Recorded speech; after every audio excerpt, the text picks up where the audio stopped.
ಸ್ನೇಹಿತರೆ, ಈಗ ವಿಶೇಷವಾಗಿ ಅಧಿಕ ಮಾಸದಲ್ಲಿ ಹಿಡಿಯುವಂಥ ನೇಮಗಳನ್ನು ಹೇಳ್ಕೊಡ್ತೀನಿ. ನೇಮಗಳು ಅಂದರೆ ವೃತ್ತಗಳು. ಯಾರು ಈ ಅಧಿಕ ಮಾಸದಲ್ಲಿ ನಿಮಗೆ ವೃತ್ತಗಳು, ಸರಳವಾಗಿರುವಂಥ ವೃತ್ತಗಳನ್ನು ಹೇಳ್ಕೊಡ್ತೀನಿ. ಬಹಳಷ್ಟು ವೃತ್ತಗಳವ, ಅದರಲ್ಲಿ ನಿಮಗೆ ಯಾವುದು ಮಾಡಲಿಕ್ಕಾಗುತ್ತೋ ಅದು ನಿಮ್ಮ ಯಥಾಶಕ್ತಿ ವೃತ್ತಗಳನ್ನು ನೀವು ಧಾರಣವನ್ನು ಮಾಡಬಹುದು. ಸರಳವಾಗಿರುವಂಥ ದಾನಗಳನ್ನು ಹೇಳ್ಕೊಡ್ತೀನಿ. ಬಹಳಷ್ಟು ನೇಮಗಳನ್ನು ಹೇಳ್ತೀನಿ, ಅದರಲ್ಲಿ ನೀವು ಯಾವುದು ನಿಮಗೆ ಸರಿ ಅನ್ನಿಸ್ತದೋ ಅದನ್ನು ಹಿಡಿಬಹುದು. ಮೊದಲೇದಾಗಿ ಬಹಳ ಸರಳವಾಗಿರೋದು ಅಂದರೆ 33 ನಮಸ್ಕಾರಗಳು ಅಂತ ಹೇಳ್ತೀವಿ. 33 ನಿತ್ಯ 33 ನಮಸ್ಕಾರಗಳನ್ನ ಹೆಂಗೆ ಹಾಕ್ಕೋಬೇಕು ಅಂತಂದರೆ, ನೀವು ಮನೆಯಲ್ಲಿ ಒಂದು ಮಣೆಯನ್ನು ಅಂದರೆ ನೀವು ಮನೆಯಲ್ಲಿ ಹಾಲ್ನಲ್ಲಾಗಿರ್ಬೋದು, ಅಡುಗೆ ಮನೆಯಲ್ಲಾಗಿರ್ಬೋದು, ಒಂದು ಮಣೆಯನ್ನು ಇಟ್ಕೊಳ್ಬೇಕು. ಮಧ್ಯದಲ್ಲಿ ಇಟ್ಕೊಂಡು ಅದರ ಮೇಲೆ ತುಳಸಿಯನ್ನು ಇಟ್ಕೊಂಡು ತುಳಸಿಯಲ್ಲಿ ಶ್ರೀಕೃಷ್ಣ ದೇವ್ರನ್ನ ಇಟ್ಕೊಳ್ಬೇಕು. ಅದಕ್ಕೆ ಸುತ್ತಲೂ 4 ದೀಪಗಳನ್ನ ಹಚ್ಕೊಳ್ಬೇಕು. ಹಚ್ಕೊಂಡು ಆ ಪೂಜೆ ಎಲ್ಲ ಮಾಡಬೇಕು. ಅಂದರೆ ಗೆಜ್ಜೆ ವಸ್ತ್ರ ಅದು ಇರಿಸಿ, ಇಲ್ಲ ಅಂದರೆ ಬರೀ ಅರ್ಶಿನ ಕುಂಕುಮ ಇರಿಸಿದ್ರು ಸಾಕು. ಇಲ್ಲ ಅಂಗಳದಲ್ಲಿ ತುಳಸಿ ಕಟ್ಟೆಯದ ಸುತ್ತಲೂ ಪ್ರದಕ್ಷಿಣೆ ಹಾಕ್ಲಿಕ್ಕೆ ಬರ್ತಾ ಅಂದ್ರೆ ಅಲ್ಲೇನು ಕೂಡ ನೀವು ಮಾಡ್ಬೋದು. ಇಲ್ಲದಿದ್ದರೆ ನಿಮ್ಮ ಮನೆಯಲ್ಲಿ ತುಳಸಿ ಕಟ್ಟಿ ಮಧ್ಯದಲ್ಲಿ ಇಟ್ಕೊಂಡು ಹಾಲ್ನಲ್ಲಿ ಅಥವಾ ಅಡುಗೆ ಮನೆಯಲ್ಲಿ ಒಂದು ಮಣೆ ಮೇಲೆ ಸಣ್ಣ ತುಳಸಿ ಕಟ್ಟೆಯನ್ನು ಇಟ್ಕೊಳ್ಬೇಕು. ಸಣ್ಣ ಪ್ರಮಾಣದಲ್ಲಿ ಹಚ್ಕೊಂಡು ಇಟ್ಕೊಳ್ಬೇಕು. ಅದರಲ್ಲಿ ಕೃಷ್ಣ ದೇವ್ರನ್ನ ಇಟ್ಕೊಳ್ಬೇಕು. ಇಟ್ಕೊಂಡು ನಿತ್ಯ 33 ನಮಸ್ಕಾರ ಹಾಕಬೇಕು. ಅದಕ್ಕೆ ದಿನ ಅರ್ಶಿನ ಕುಂಕುಮ ಇರಿಸಿ, ಗೆಜ್ಜೆ ವಸ್ತ್ರ ಇರಿಸಿ, ಹೂ ಮಾಲೆ ಎಲ್ಲ ಇರಿಸ್ತೀನಿ ಅಂದರೆ ಪೂಜೆ ಮಾಡಿಕೊಂಡೇ ನಮಸ್ಕಾರ ಹಾಕಿದರೆ ಒಳ್ಳೆಯದು. ಬರೀ ನಮ್ಗೆ ಅಷ್ಟೊಂದು ಸಮಯ ಇರೋದಿಲ್ಲ ಅಂದರೆ ನೀರನ್ನು ಹಾಕಿ ಅರ್ಶಿನ ಕುಂಕುಮ ಅಕ್ಷತೆಯನ್ನು ಇರಿಸಿ ಅದು ರೀತಿಯಾಗಿ ನೀವು 33 ನಮಸ್ಕಾರಗಳನ್ನು ಹಾಕಬೇಕು. 33 ನಮಸ್ಕಾರ ಹಾಕೋದು ಹೆಂಗೆ ಅಂತಂದ್ರೆ, ನೀವು ಒಂದು ಪ್ರದಕ್ಷಿಣೆಯನ್ನು ಹಾಕಿ ಬರ್ತಿರಲ್ಲ, ಪ್ರದಕ್ಷಿಣೆ ಮುಗಿದ ತಕ್ಷಣ ಒಂದು ನಮಸ್ಕಾರವನ್ನು ಹಾಕಬೇಕು. ಇದೇ ರೀತಿಯಾಗಿ 33 ಪ್ರದಕ್ಷಿಣೆ 33 ನಮಸ್ಕಾರ ಆಗಿಬಿಡ್ತದೆ. ಈ ರೀತಿ ಪ್ರದಕ್ಷಿಣೆ ನಮಸ್ಕಾರವನ್ನು ಹಾಕೋರು ಪ್ರತಿದಿನ ಏನು ಮಾಡಬೇಕು, ಒಂದು ಮುತ್ತೈದೆಯನ್ನು ಕರೆದು ಅಥವಾ ನಿಮ್ಮ ಮುತ್ತೈದೆ ಇರುವಲ್ಲಿಯೇ ಹೋಗಿ 4 ಬಳೆಯನ್ನು ದಾನವಾಗಿ ಕೊಡಬೇಕು. ನಿತ್ಯ ಒಂದು ಮುತ್ತೈದೆಯನ್ನೇ ಕರೆದು, ಅಥವಾ ನಿಮ್ಮ ಮನೆಗೆ ಯಾರಾದರೂ ಅಚಾನಕ್ ಬಂದರೆ ಅಥವಾ ನೀವು ಹೋದಲ್ಲಿ ನಿತ್ಯ 4 ಬಳೆಯನ್ನು ಒಂದು ಮುತ್ತೈದಿಗೆ ಅರಿಶಿನ ಕುಂಕುಮ ದಕ್ಷಿಣೆ ಸಹಿತ, ಯಥಾಶಕ್ತಿ ದಕ್ಷಿಣೆ ಸಹಿತ 4 ಬಳೆಯನ್ನು ದಾನವಾಗಿ ಕೊಡೋದು. ಇದರಿಂದ ಬಹಳಷ್ಟು ಪುಣ್ಯದ ಫಲ. ಅಂದರೆ ಮುತ್ತೈದಿತನ ಭಾಗ್ಯ ಸಿಗ್ತದಂತ. ಇದನ್ನು ವಿಧವಾ ಸ್ತ್ರೀಯರು ಕೂಡ ಮಾಡ್ಬೋದು. ಬಳೆಯನ್ನು ಮಾತ್ರ ಮನೆಯಲ್ಲಿರುವಂಥ ಮಕ್ಕಳ ಕಡೆಯಿಂದ ಕೊಡಿಸ್ಬೇಕು. ನೀವು ಬಳೆ ಕೊಡ್ಲಿಕ್ಕೆ ಬರೋದಿಲ್ಲ. ನೀವು 33 ನಮಸ್ಕಾರ ಅಂದರೆ ವಿಧವಾ ಸ್ತ್ರೀಯರು ನಿತ್ಯ 33 ನಮಸ್ಕಾರಗಳನ್ನು ಹಾಕಿ ಬಂದಿರುವಂಥ ಈ ಸಂಕಷ್ಟ ಮುಂದಿನ ಜನ್ಮದಲ್ಲಿ ಬಾರದೇ ಇರಲಿ ಅಂತ ಬೇಡ್ಕೊಂಡು ಪ್ರತಿನಿತ್ಯ 33 ನಮಸ್ಕಾರವನ್ನು ಹಾಕಿ ನಿಮ್ಮ ಮನೆಯಲ್ಲಿರುವಂಥ ಮಕ್ಕಳು ಅಥವಾ ಮುತ್ತೈದೆಯರಿಂದ ಕರೆದು ಅವ್ರ ಕಡೆಯಿಂದ ನೀವು ಬಳೆಯನ್ನು ದಾನವಾಗಿ ಕೊಡಿಸ್ಬೋದು. ಈ ರೀತಿಯಾಗಿ ಪ್ರತಿನಿತ್ಯ ಮಾಡೋದು 33 ದಿವಸ. ಎರಡನೇದ್ದು 12 ಶಂಖವನ್ನು ನಿತ್ಯ ಮನೆಯಲ್ಲಿ 12 ಶಂಖ 12 ಪದ್ಮವನ್ನು ಹಾಕಬೇಕು. ನಂತರ 12 ಶಂಖ, ಚಕ್ರ, 12 ಪದ್ಮ 3 ಹಾಕಿ 12 ಚಕ್ಲಿ, 12 ಗಿಲಗಂಜಿ ಅಂಥೇಳಿ, ಅಂದರೆ ಕರ್ಚಿಕಾಯಿ ಚಕ್ಲಿ ಅಂತ ಹೇಳ್ತೀವಿ. ಇದನ್ನು ನೀವು ಅಧಿಕ ಮಾಸ ಮುಗಿದ ಮೇಲೆ ಕೊನೆಯ ದಿವಸ 12 ಚಕ್ಲಿ 12 ಗಿಲಗಂಜಿ ಅಂತ ಹೇಳ್ತೀವಿ. ಅದನ್ನು ನೀವು ಕರ್ಚಿಕಾಯಿ ಅಂತ ಕೂಡ ಹೇಳ್ತೀವಿ. 12 ಚಕ್ಲಿ 12 ಕರ್ಚಿಕಾಯಿ ದಾನವಾಗಿ ಕೊಡಬೇಕು. ಒಂದು ಕಂಚಿನ ಪಾತ್ರೆ ಅಂತ ಹೇಳ್ತೇವೆ. ಒಂದು ಸಣ್ಣ ತಟ್ಟೆಯಲ್ಲಿ, ಕಂಚಿನ ತಟ್ಟೆಯಲ್ಲಿ ಚಕ್ಲಿ ಮತ್ತು ಕರ್ಚಿಕಾಯಿಯನ್ನು ಇಟ್ಟು ತಾಂಬೂಲ ದಕ್ಷಿಣೆ ಸಹಿತ ಒಬ್ಬ ಬ್ರಾಹ್ಮಣನಿಗೆ ಅಥವಾ ಮುತ್ತೈದಿಗೆ ದಾನವಾಗಿ ಕೊಡಬೇಕು. ಇನ್ನು 3ನೇದು ಇನ್ನೂ ಸರಳವಾಗಿರೋದು, ಪ್ರತಿನಿತ್ಯ ಒಂದು ಮುತ್ತೈದಿಗೆ ಒಂದು ತೆಂಗಿನಕಾಯಿಯನ್ನು ಉಡಿ ತುಂಬೋದು. 33 ದಿವಸ 33 ತೆಂಗಿನಕಾಯಿನ ಉಡಿ ತುಂಬೋದ್ರಿಂದ ಅದನ್ನು ನಾವು ಹೇಳ್ತೇವೆ ಶ್ರೀಫಲದಾನ ಅಂಥೇಳಿ. ಇಲ್ಲಿ ಲಕ್ಷ್ಮೀ ಪ್ರೀತಳಾಗ್ತಾಳೆ ಅಂಥೇಳಿ ನಿತ್ಯ ಒಂದು ಮುತ್ತೈದೆಯನ್ನು ಕರೆದು ತೆಂಗಿನಕಾಯಿಯನ್ನು ಉಡಿ ತುಂಬಬೇಕು. ತಾಂಬೂಲ ದಕ್ಷಿಣೆ ಸಹಿತ ನೀವು ಅದರ ಜೊತೆ ಒಂದು ಬ್ಲೌಸ್ ಪೀಸ್ನೂ ಕೊಡ್ತೀನಿ ಅಂದರೆ ಕೊಡ್ಬೋದು. ಇನ್ನು ಮುಂದಿನದು, ದಿನವೂ 15 ಜೊತೆ ಬತ್ತಿಯನ್ನು, ಅಂದರೆ 33 ಜೊತೆ ಬತ್ತಿ ಹಚ್ಚಲಿಕ್ಕಾದ್ರೆ ಹಚ್ಬೋದು. ಅಕಸ್ಮಾತ್ ಆಗೋದಿಲ್ಲ ಅಂದರೆ ಕನಿಷ್ಠ ಪಕ್ಷ 15 ಜೊತೆ ಹೂ ಬತ್ತಿಯನ್ನು ದೇವ್ರ ಮುಂದೆ ಹಚ್ಚಬೇಕು. ಹೆಂಗೆ ಹಚ್ಚಬೇಕು ಅಂದರೆ, ದೇವ್ರ ಮುಂದೆ ಜೋಡಿ ಬತ್ತಿ ಅಂದರೆ 2 ದೀಪಗಳನ್ನ ಹಚ್ಚಬೇಕು. ತುಳಸಿ ಮುಂದೆ 2 ದೀಪ, ಈ ರೀತಿಯಾಗಿ ಆಕಳ ಮುಂದೆ 2 ಜೊತೆ ದೀಪ, ಒಂದು ಆಕಾಶ ದೀಪ, ಒಂದು ನಕ್ಷತ್ರ ದೀಪ ಮತ್ತು ಸಾಲಿನ ದೀಪದೊಳಗೆ ಹಚ್ಚಬೇಕು. ಈ ರೀತಿ ಹಚ್ಚಿದಾಗ ಪ್ರತಿನಿತ್ಯ 15 ಜೊತೆ ಹೂಬತ್ತಿಯನ್ನು ಹಚ್ಚೋದ್ರಿಂದ ಮನೆಯಲ್ಲಿರುವಂಥ ಎಲ್ಲ ಸಕಲ ದಾರಿದ್ರ್ಯಗಳು ದೂರ ಆಗ್ತದೆ ಅಂಥೇಳಿ ಈ ಅಧಿಕ ಮಾಸದಲ್ಲಿ ಪ್ರತಿನಿತ್ಯ ಭಗವಂತನಲ್ಲಿ ಪ್ರಾರ್ಥನೆಯನ್ನು ಮಾಡಿಕೊಂಡು 12 ಕುಸುರು ಬತ್ತಿ ಅಂಥೇಳಿ ನಾನು ಈಗಾಗಲೇ ತೋರಿಸ್ಕೊಟ್ಟೀನಿ. ಎಳೆಯನ್ನು ತೆಗೆದು ಮಾಡೋದು ಈಗಾಗಲೇ ತೋರಿಸ್ಕೊಟ್ಟೀನಿ. ಅದರ ಜೊತೆ ಕುಸುರು ಬತ್ತಿ ಮಾಡಲಿಕ್ಕೆ ಬರಲಿಲ್ಲ ಅಂದರೆ 15 ಜೊತೆ ಹೂ ಬತ್ತಿಯನ್ನಾದರೂ ಹಚ್ಚಬೇಕು.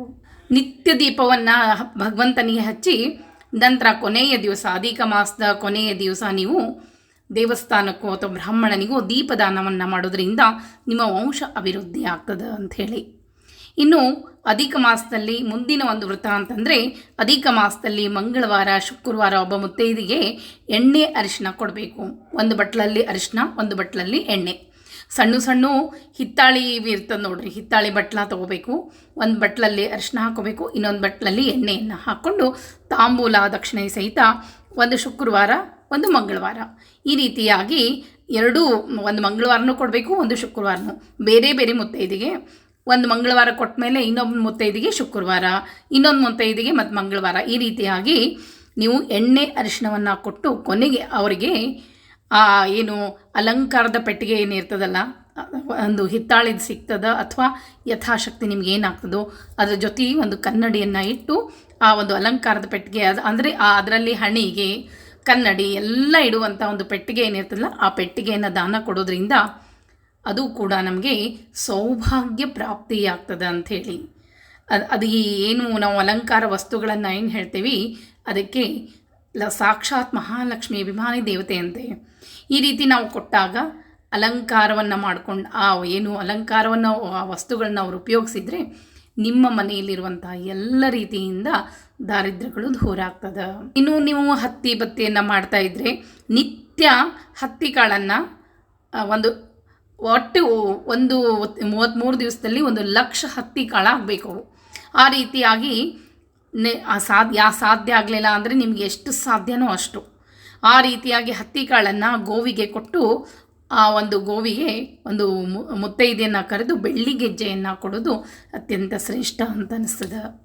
ಇನ್ನು ಈ ಅಧಿಕ ಮಾಸದಲ್ಲಿ ನಿತ್ಯ ಒಂದು ಬ್ರಾಹ್ಮಣನ ಮನೆಗೆ ಹೋಗಿ ಅವರಿಗೆ ತಾಂಬೂಲ ದಕ್ಷಿಣೆ, ನಿತ್ಯ ಹೋಗಿ ತಾಂಬೂಲ ದಕ್ಷಿಣೆಯನ್ನು ಕೊಡೋದ್ರಿಂದ ನಿತ್ಯ ಒಂದು ಮುತ್ತೈದಿ ಮತ್ತು ಅವರಿಬ್ಬರು ನಿತ್ಯ ಹೋಗಿ ಒಂದು ದಂಪತಿಗೆ ತಾಂಬೂಲ ದಕ್ಷಿಣೆ ಇಬ್ಬರಿಗೂ ಕೊಡಬೇಕು. ಅವರ ಹೆಂಡತಿಗೂ ಕೊಡಬೇಕು, ಗಂಡನಿಗೂ ಕೊಡಬೇಕು. ಅವರಿಗೆ ಒಂದು ಹೆಣ್ಮಕ್ಳಿಗೆ ಹೋಗಿ ಅರಿಶಿನ ಕುಂಕುಮ ಕೊಟ್ಟು ಉಡಿಯನ್ನು ಕೊಟ್ಟು, ಉಡಿ ಅಂದರೆ ನಿಮಗೆ ಯಥಾಶಕ್ತಿ ಹಣ್ಣು ಏನೋ ಕೊಟ್ಟು ನಂತರ ಅವ್ರಿಗೆ ತಾಂಬೂಲ ದಕ್ಷಿಣೆಯನ್ನು ನಿತ್ಯ ಕೊಡಬೇಕು. ಒಂದೇ ಮುತ್ತೈದಿಗೆ ಕೊಟ್ಟರು ನಡೀತದೆ. ನಂತರ ನಿತ್ಯ ಯಾರು ಎಲೆಡಿಕೆ ಹಾಕ್ಕೊಳ್ತಾರೋ ಅವ್ರಿಗೆ ಕೊಡಬೇಕು.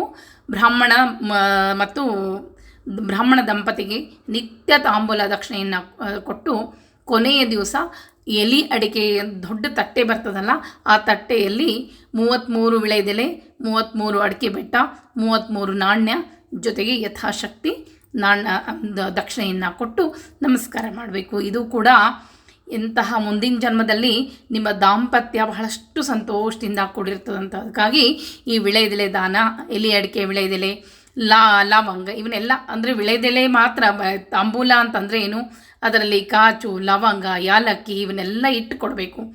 5 ವಿಳೆದೆಲೆಯಲ್ಲಿ 5 ಅಡಿಕೆ ಬೆಟ್ಟವನ್ನು ಅಥವಾ ಅಡಿಕೆ ಹೋಳುಗಳನ್ನು ಹಾಕಿ ಯಥಾಶಕ್ತಿ ದಿನಾಲೂ ಯಥಾಶಕ್ತಿ ದಕ್ಷಿಣೆಯನ್ನು ಕೊಡಬೇಕು. ಒಂದು 10 ರೂಪಾಯಿ ದಕ್ಷಿಣೆಯನ್ನು ಕೊಟ್ಟರೆ ನಡೀತದೆ.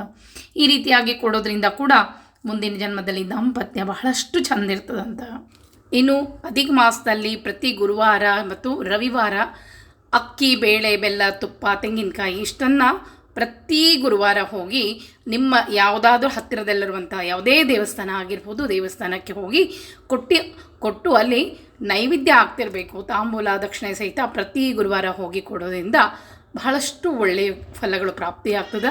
ನಂತರ ಬ್ರಾಹ್ಮಣ ಮುತ್ತೈದೆಯನ್ನು ಕರೆದು ಊಟವನ್ನು ಹಾಕಬೇಕು. ಅಕಸ್ಮಾತ್ ಊಟಕ್ಕೆ ಹಾಕಲಿಲ್ಲ ಅಂದರೆ ಅಡುಗೆ ಪದಾರ್ಥ ಎಲ್ಲವನ್ನು ತೆಗೆದುಕೊಂಡು ಹೋಗಿ ಒಂದು ಬ್ರಾಹ್ಮಣ ದಂಪತಿಯವರಿಗೆ ಕೊಟ್ಟು ಬರಬೇಕು. ಇನ್ನು ಗೆಜ್ಜೆ ವಸ್ತ್ರವನ್ನು ಏರಿಸೋದು ನಿತ್ಯ ಏನು ಮಾಡಬೇಕು, ತುಳಸಿಯಲ್ಲಿ ಒಂದು ಕೃಷ್ಣನನ್ನು ಇಟ್ಕೊಳ್ಬೇಕು.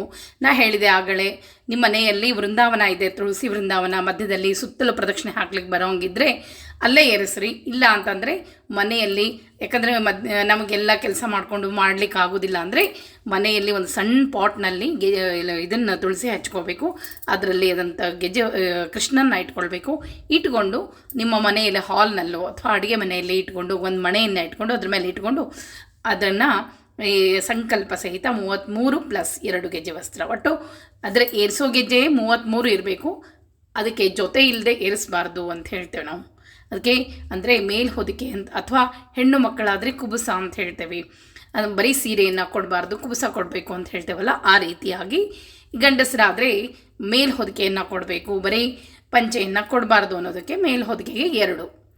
ಅದನ್ನು 33 ಪ್ಲಸ್ 2 ಗೆಜ್ಜೆ ವಸ್ತ್ರವನ್ನು ತುಳಸಿಗೆ ಮತ್ತು ಕೃಷ್ಣ ದೇವ್ರನ್ನ ಇಟ್ಕೊಂಡಿರ್ತಿರಲ್ಲ ಅಲ್ಲಿ ಏರಿಸಬೇಕು, ಪ್ರತಿನಿತ್ಯ ಏರಿಸಬೇಕು. ಈ ರೀತಿ ಏರಿಸಿ ಕೊನೆಗೆ ಒಂದು ಉತ್ತಮವಾದ ಸೀರೆಯನ್ನು ಮತ್ತು ಪಂಚೆಯನ್ನು ಬ್ರಾಹ್ಮಣ ದಂಪತಿಗಳಿಗೆ ತಾಂಬೂಲ ದಕ್ಷಿಣೆ ಸಹಿತವಾಗಿ ಉಡಿಯನ್ನು ತುಂಬಿ ಅವರಿಗೆ ಒಂದು ಸೀರೆಯನ್ನು, ಯಾರು ಕಚ್ಚೆ ಸೀರೆಯನ್ನು ಉಟ್ಕೋತಾರೋ ಕಚ್ಚೆ ಸೀರೆಯನ್ನು ಕೊಟ್ಟು, ಜೊತೆಗೆ ಅವರು ಅವ್ರ ಗಂಡನಿಗೆ ಪಂಚೆಯನ್ನು ಕೊಡೋದ್ರಿಂದ ನಿಮ್ಮ ಮನೆಯಲ್ಲಿ ಯಾವತ್ತೂ ವಸ್ತ್ರಕ್ಕೆ ದಾರಿದ್ರ್ಯ ಬರೋದಿಲ್ಲ, ಜನ್ಮ ಜನ್ಮಾಂತರಗಳಲ್ಲಿ ವಸ್ತ್ರ ದಾರಿದ್ರ್ಯ ಬರೋದಿಲ್ಲ.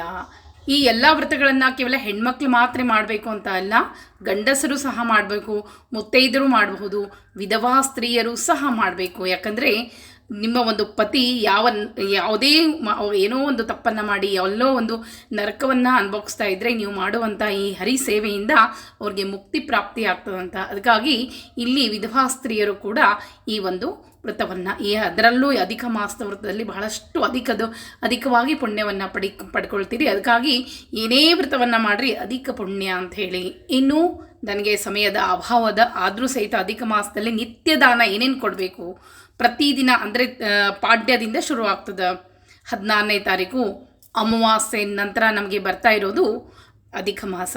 ಪಾಡ್ಯದಿಂದಲೇ ಅಂದರೆ ಪಾಡ್ಯ ತಿಥಿಯಿಂದಲೇ ನಾವು ನಿತ್ಯ ದಾನಗಳಿರ್ತದೆ ಈ ಅಧಿಕ ಮಾಸದಲ್ಲಿ. ನಿಮಗೆ ಸಾಧ್ಯ ಆದರೆ ಕೊಡ್ಬೋದು. ಏನೇನು ಕೊಡಬೇಕು ನಿತ್ಯ ದಾನ? ಪಾಡ್ಯದಿಂದ ಶುರು ಮಾಡಬೇಕು. ಅಧಿಕ ಮಾಸದ ಪಾಡ್ಯದಲ್ಲಿ ಅರಿಶಿನ ಕುಂಕುಮ ಎಲೆ ಅಡಿಕೆ ಎಲ್ಲದಕ್ಕೂ, ಅಂದರೆ ಅರಿಶಿನ ಕುಂಕುಮ ಒಂದು ಮುತ್ತೈದೆಗೆ ಕೊಟ್ಟು ಒಂದು ಬಟ್ಲಲ್ಲಿ ನೀವು ಅರಿಶಿನ ಕುಂಕುಮ ಹಾಕ್ಕೊಂಡು, ಅಥವಾ 2 ಕೊಬ್ಬರಿ ಬಟ್ಲ ತೊಗೋಬೇಕು, ಅದರಲ್ಲಿ ಅರಿಶಿನ ಕುಂಕುಮ ಹಾಕ್ಕೊಂಡು ಎಲೆ ಅಡಿಕೆ ತಾಂಬೂಲ ದಕ್ಷಿಣೆಯನ್ನು ಇಟ್ಕೊಂಡು ಒಂದು ಮುತ್ತೈದೆಗೆ ಕೊಡಬೇಕು. ಬಿದಿಗೆ ದಿನ ಸಹ ಅರಿಶಿನ ಕುಂಕುಮವನ್ನೇ ಕೊಡಬೇಕು, ಅದಕ್ಕೆ ತಾಂಬೂಲ ದಕ್ಷಿಣೆಯನ್ನು ಇಟ್ಟು. ತದಿಗೆ ದಿವಸ ಕೊಬ್ಬರಿ ಸಕ್ಕರೆ, ಒಣ ಕೊಬ್ಬರಿಯನ್ನು ಹೆರಿಬೇಕು, ಅದಕ್ಕೆ ಸಕ್ಕರೆಯನ್ನು ಸೇರಿಸ್ಕೊಳ್ಬೇಕು.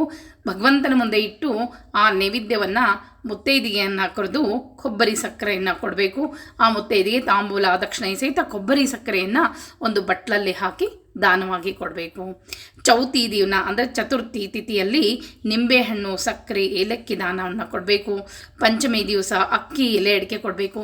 ಇದೆಲ್ಲವನ್ನು ನೀವು ತೆಗೆದುಕೊಂಡು ಹೋಗಿ ದೇವಸ್ಥಾನಕ್ಕೆ ಕೊಟ್ಟರು ನಡೀತದೆ. ಪ್ರತಿದಿನ ಹೋಗಿ ಯಾವ ದೇವಸ್ಥಾನಕ್ಕೆ ಹೋಗ್ತೀರಲ್ಲ ಅಲ್ಲಿ ಹೋಗ್ಬೇಕಾದ್ರೆ ತೊಗೊಂಡು ಹೋಗ್ರಿ, ಕೊಟ್ಟು ನಮಸ್ಕಾರ, ತಾಂಬೂಲ ದಕ್ಷಿಣೆ ಸಹಿತ ಕೊಟ್ಟು ನಮಸ್ಕಾರ ಮಾಡಿಬರ್ರಿ. ಷಷ್ಠಿ ದಿವಸ ಮೊಸರು, ಎಲ್ಲಿ ಅಭಿಷೇಕ ಆಗ್ತಿರ್ತದೋ ಅಲ್ಲಿ ಮೊಸರನ್ನು ದಾನವಾಗಿ ಕೊಡ್ರಿ. ಸಪ್ತಮಿ ದಿವಸ ಹಣ್ಣು, ನಿಮಗೆ ಯಥಾಶಕ್ತಿ ಎಷ್ಟು ಸಿಗ್ತದೋ ಅಷ್ಟು ಹಣ್ಣುಗಳನ್ನು ದಾನ ಮಾಡಿರಿ. ಅಷ್ಟಮಿ ದಿವಸ ತೊಗರಿಬೇಳೆ, ನವಮಿ ದಿವಸ ಚೌಳಿಕಾಯಿ ಅಂತ ಸಿಗ್ತದ, ಅದಕ್ಕೆ ಗೋರಿಕಾಯಿ ಅಂತಾರೆ. ಬೇರೆ ಬೇರೆ ಕಡೆ ಬೇರೆ ಹೆಸರನ್ನು ಹೇಳ್ತಾರೆ. ನಮ್ಮ ಕಡೆ ನಾವು ಚೌಳಿಕಾಯಿ ಅಂತೀವಿ. ನವಮಿ ತಿಥಿಯಲ್ಲಿ ಚೌಳಿಕಾಯಿ ಕೊಟ್ಟರೆ ಶ್ರೇಷ್ಠ. ದಶಮಿ ದಿನ ಬೆಲ್ಲದ 2 ಅಚ್ಚುಗಳನ್ನ ದೇವಸ್ಥಾನಕ್ಕೆ ದಾನವಾಗಿ ಕೊಡ್ರಿ. ದ್ವಾದಶಿ ದಿವಸ ಹಾಲು ಕೊಡಬೇಕು. ಏಕಾದಶಿ ದಿವಸ ಏನೂ ಕೊಡಬಾರ್ದು. ತ್ರಯೋದಶಿ ದಿವಸ ಗೋಧಿ ಹಿಟ್ಟು, ಚತುರ್ದಶಿ ದಿವಸ ಮಲ್ಲಿಗೆ ಹೂ, ಹುಣ್ಣಿಮೆ ದಿವಸ ಸೌತೆಕಾಯಿ ದಾನ ಕೊಟ್ಟರೆ ಮನೆ ತಂಪಾಗಿರ್ತದಂತ. ಬಹುಳ ಪಾಡ್ಯ ಅಂದರೆ ಹುಣ್ಣಿಮೆ ತಿಥಿಯ ನಂತರ ನಮಗೆ ಕೃಷ್ಣ ಪಕ್ಷ ಶುರುವಾಗ್ತದೆ. ಇಷ್ಟೋ ತನಕ ನಾನು ಶುಕ್ಲ ಪಕ್ಷದಲ್ಲಿ ಹೇಳಿದೆ, ಈಗ ಕೃಷ್ಣ ಪಕ್ಷ ಶುರುವಾಗ್ತದೆ. ಕೃಷ್ಣ ಪಕ್ಷದ ಪಾಡ್ಯ ದಿವಸ ಹೀರೆಕಾಯಿ ಕೊಡಬೇಕು. ಬಿದಿಗೆ ದಿವಸ ಗೆಡ್ಡೆ ಗೆಣಸು ಕೊಡಬೇಕು. ತದಿಗೆ ದಿವಸ ಕುಪ್ಪಸ ಅಂದರೆ ಒಂದು ಮುತ್ತೈದಿಗೆ ಬ್ಲೌಸ್ ಪೀಸನ್ನು ಹೊಡಿ ತುಂಬಬೇಕು ಅಂತ ಹೇಳ್ತೀವಿ. ಆ ರೀತಿ ಕುಪ್ಪಸ, ಎಲೆ ಅಡಿಕೆ, ವಿಳೆದೆಲೆ ಮತ್ತು ತಾಂಬೂಲ ದಕ್ಷಿಣೆ ಇಲ್ಲದೆ ಕೊಡಬಾರ್ದು. ಚತುರ್ಥಿ ದಿವಸ ಹುರಿಗಡಲೆಯನ್ನು ಒಂದು ಕೊಬ್ಬರಿ ಬಟ್ಟಲಲ್ಲಿ ಹಾಕಿ ಹುರಿಗಡಲೆಯನ್ನು ದಾನವಾಗಿ ಕೊಡೋದ್ರಿಂದ ಸಂಪತ್ತು ನಿಮಗೆ ಬರ್ತದಂತ. ಈ ಅನಂತರ ಪಂಚಮಿ ದಿವಸ ಕಡಲೆಕಾಯಿ ಬೀಜ ಕೊಡಬೇಕು. ಷಷ್ಠಿ ದಿವಸ ರವೆ, ಅಂದರೆ ನಾವೇನು ಸತ್ಯನಾರಾಯಣ ಪೂಜೆಗೆ ರವೆ ಬಳಸ್ತೇವಲ್ಲ ಅದ್ರ ಜೊತೆ ಯಥಾಶಕ್ತಿ ತುಪ್ಪ, ಸಕ್ಕರೆ ಕೊಟ್ಟರು ನಡೀತದೆ. ರವೆ, ಎಲೆ ಅಡಿಕೆ, ತಾಂಬೂಲ ದಕ್ಷಿಣೆ ಸಹಿತ ಕೊಡಬೇಕು. ಸಕ್ಕರೆ, ತುಪ್ಪ ಯಥಾಶಕ್ತಿ. ಸಪ್ತಮಿ ದಿವಸ ಶ್ರೀ ಕೃಷ್ಣ ಸಹಿತ ತುಳಸಿ ದಾನ ಮಾಡಬೇಕು. ತುಳಸಿಯಲ್ಲಿ ಕೃಷ್ಣದೇವರನ್ನ ಇಟ್ಟುಕೊಡ್ಬೇಕು. ಅಷ್ಟಮಿ ದಿವಸ ಹತ್ತಿ ದಾನ ಕೊಡಬೇಕು. ನವಮಿ ದಿವಸ ಕಡಲೆ ಹಿಟ್ಟು ದಾನ ಕೊಡಬೇಕು. ದಶಮಿ ದಿವಸ ಗಾಜಿನ ಬಳೆ ಕೊಡಬೇಕು. ಬಳೆಯನ್ನು ಕೊಡಬೇಕು. ದೇವಿ ದೇವಸ್ಥಾನ ಕೊಟ್ಟರು ನಡೀತದೆ, ಮುತ್ತೈದೆಗೂ ಕೊಟ್ಟರು ನಡೀತದೆ. ಇನ್ನು ದ್ವಾದಶಿ ದಿವಸ ಹೆಸರು ಬೇಳೆ ದಾನ ಕೊಡಬೇಕು. ತ್ರಯೋದಶಿ ದಿವಸ ಅವಲಕ್ಕಿ ದಾನ ಕೊಟ್ಟರೆ ಮನೆಯಲ್ಲಿರುವಂಥ ಸಂಕಷ್ಟಗಳೆಲ್ಲ ದೂರ ಆಗ್ತದೆ. ಚತುರ್ದಶಿ ದಿವಸ ಒಳ್ಳೆ ಎಣ್ಣೆಯನ್ನು, ಅಂದರೆ ಅಡುಗೆ ಬಳಸುವಂಥ ಒಳ್ಳೆ ಎಣ್ಣೆ, ಕಡಲೆಕಾಯಿ ಎಣ್ಣೆ ಅಂತ ಏನು ಹೇಳ್ತೀವಿ, ಅದನ್ನು ದಾನವಾಗಿ ಕೊಡಬೇಕು. ಅಮಾವಾಸ್ಯೆ ದಿವಸ ಕಡಲೆಬೇಳೆ, ಮತ್ತು ಮಾರನೇ ದಿವಸ ಅಂದರೆ ಅಮಾವಾಸ್ಯೆ ಮಾರನೇ ದಿವಸ ಶುದ್ಧ ಪಾಡ್ಯ ಇರ್ತದೆ, ಅದನ್ನು ಕುಪ್ಪಸದ ಬಟ್ಟೆ, ಎಲೆ, ಅಡಿಕೆ ಒಂದು 33 ಮುತ್ತೈದೆಯರಿಗಾದರೆ ತುಂಬಬೇಕು. ಇಲ್ಲ ಅಂದರೆ ಒಬ್ಬ ಮುತ್ತೈದೆಗಾದರೂ ಕುಪ್ಪಸದ ಬಟ್ಟೆಯನ್ನು ಅಂದರೆ ಉಡಿ ತುಂಬಬೇಕು. ಈ ರೀತಿಯಾಗಿ 33 ದಿವಸ ಏನು ದಾನವನ್ನು ಕೊಡ್ತಿರೋ ಅವೆಲ್ಲವೂ ಅಧಿಕ ಆಗ್ತದೆ. ನೀವು ಕೊಟ್ಟದ್ದು ಯಾವುದು ಉಳಿಯೋದಿಲ್ಲ, ಎಲ್ಲವೂ ನಿಮಗೆ ಮರಳಿ ಬರ್ತದೆ. ನೀವು ಕೊಟ್ಟಂಥ ದಕ್ಷಿಣೆ ಆಗಿರ್ಬೋದು, ದಾನ ಆಗಿರ್ಬೋದು, ವಸ್ತ್ರಗಳಾಗಿರ್ಬೋದು, ಜನ್ಮಾಂತರದಲ್ಲಿ ಅವೆಲ್ಲವೂ ಅಧಿಕ ಫಲವನ್ನು ನಿಮಗೆ ತಂದು ಕೊಡ್ತದೆ. ಈ ರೀತಿಯಾಗಿ ಕೆಲವು ನಾನು ಇನ್ನೂ ಹೇಳಬೇಕಾದ್ದು ಬಹಳಷ್ಟದ, ಇನ್ನೂ ಸರಳ ದಾನಗಳು ಬೇಕಾದಷ್ಟವ. ಅದರ ಜೊತೆಗೆ ಸಮಯದ ಅಭಾವ ನನಗೆ ಬಹಳ ಕಡಿಮೆ ಇರೋದ್ರಿಂದ ಈ ವಿಡಿಯೋನ ಇಲ್ಲಿಗೆ ಮುಗಿಸ್ತಾ ಇದ್ದೀನಿ.